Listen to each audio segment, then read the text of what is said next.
اور یہاں یہ بات بھی میں ضمن عرض کر دینا چاہوں گا کہ ڈارون کے نظریے کا بھی قرآن مجید کی ان آیات سے بطلان ہو گیا. جس نے یورپ کے اندر اس نظریے کو خوب اچھالا اور دنیا کے بڑے بڑے دانشوروں نے اس نظریے کو قبول کیا کہ انسان پہلے بندر تھا اور اس کے بعد آہستہ آہستہ تہذیب پاتا گیا اور اب اس کی یہ موجودہ شکل ہے. اور یہ ارتقاء کا نظریہ ہے اس کا. ایک تو اقبال نے نظریہ ارتقاء پیش کیا والدہ مرحومہ کی یاد میں جو کلیات اقبال مجموعہ اردو ہے. ایک اقبال کا نظریہ ارتقاء ہے اور اس کا مطلب یہ ہے کہ ہر شے کی فطرت میں آگے بڑھنے کا جذبہ ہے. جو شے جہاں موجود ہے وہاں مطمئن نہیں ہوتی, وہ آگے بڑھنا چاہتا ہے. یہ ہے ایک ارتقاء کا نظریہ. لیکن جو ڈارون کا نظریہ ارتقاء ہے وہ یہ ہے کہ انسان ترقی کرتا گیا ہے اور یہاں تک پہنچا ہے. پہلے بندروں کی صورت میں موجود تھا. قرآن مجید کی ان آیات نے اس نظریے کا رد کیا کہ انسان بندروں سے مہذب ہو کر انسان نہیں بنا, بلکہ جب حضرت انسان کی تخلیق کی جانے لگی تھی تو فرشتوں کی پیشانیوں کو اس کے حضور سجدہ کروانے کے لیے پہلے ہی تیار کیا جا رہا تھا. اس کا مجد و شرف پہلے دن سے ہی ظاہر تھا اور فرشتوں کو حضرت آدم علیہ السلام کے سامنے جو ہے وہ عاجز کیا گیا اور انسان کا مجد و شرف پہلے دن ہی ظاہر ہوا. انسان کا جو نقطہ آغاز ہے وہ بڑا متہم بشان ہے, اس لیے بندروں کی مہذب صورت نہیں بلکہ اللہ کی نیابت کا تاج حضرت انسان کے سر پہ رکھ دیا گیا.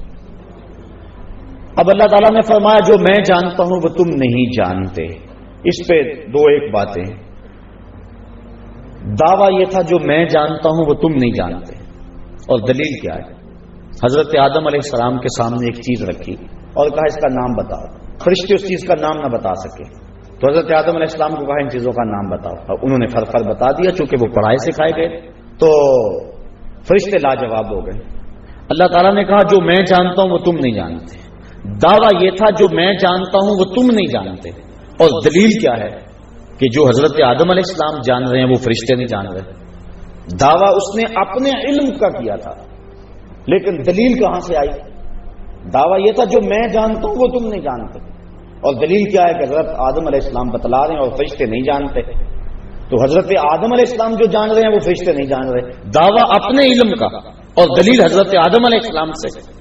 تو یہاں علماء فرماتے ہیں کہ حضرت آدم علیہ السلام اللہ کے علم کا مظہر بنے, یعنی علم اللہ کا ہی تھا لیکن ظاہر وجود آدم سے ہوا. مظہر کہتے ہیں جائے ظہور کو, جہاں سے کوئی شے ظاہر ہو. تو علم اللہ کا ہی تھا لیکن ظہور وجود آدم سے ہوا. میں کہوں میں مصور ہوں تو اب میرے قد کاٹ سے تو نہیں پتا چلے گا میں مصور ہوں. میرے کہنے سننے بولنے کے انداز سے پتا تو نہیں چلے گا میں مصور ہوں. تو کیسے بتاؤں گا کہ میں مصور ہوں؟ کاغذ کے ایک ٹکڑے کو لے کر اس کے اوپر کوئی پیکر تراشوں گا اور پھر آپ کے سامنے رکھوں گا. آپ کے واہ واہ حد ہو گئے, میں کہوں یہ میں نے بنایا, تو آپ اس کاغذ کو دیکھ کر مجھے مصور مانیں گے. میرا فن ظاہر ہوا کاغذ کے ٹکڑے پہ تو کاغذ میرے فن کا مظہر ہوا. فن میرا ہے ظاہر کاغذ پہ ہوا تو کاغذ میرے فن کا مظہر قرار پایا. تو کہا علم اللہ کا تھا, ظاہر وجود آدم سے ہوا. اور حضرت شیخ محقق یہاں بڑی خوبصورت بات لکھ کے فرماتے ہیں سارے نبی اللہ کی صفات کے مظہر ہیں. اگر اس کا علم دیکھنا ہو جناب آدم کو دیکھ لو, اگر اس کا علم دیکھنا ہو جناب ابراہیم کو دیکھ لو, اگر اس کا جلال دیکھنا ہو جناب موسیٰ کو دیکھ لو, اگر اس کا کمال دیکھنا ہو جناب عیسیٰ کو دیکھ لو, اگر اس کا جمال دیکھنا ہو جناب یوسف کو دیکھ لو. کہا اللہ کے سارے نبی اللہ کی صفات کے مظہر ہیں. اور پھر فرمایا میرا نبی اللہ کی ذات کا مظہر ہے. اس کی صفات دیکھنی ہو تو نبیوں کو دیکھ لو, اگر ذات دیکھنے کا شوق آ جائے تو کہا پھر محمد عربی کی ذات کو دیکھ لو.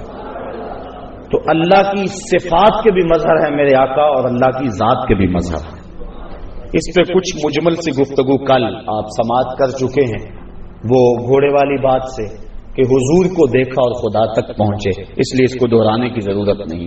تو حضرت آدم علیہ السلام اللہ کے علم کا مظہر بنے تو انسان کا جو شرف ہے اور انسان کی جو عزت اور قدر و منزلت ہے وہ بذریعہ علم ثابت ہے.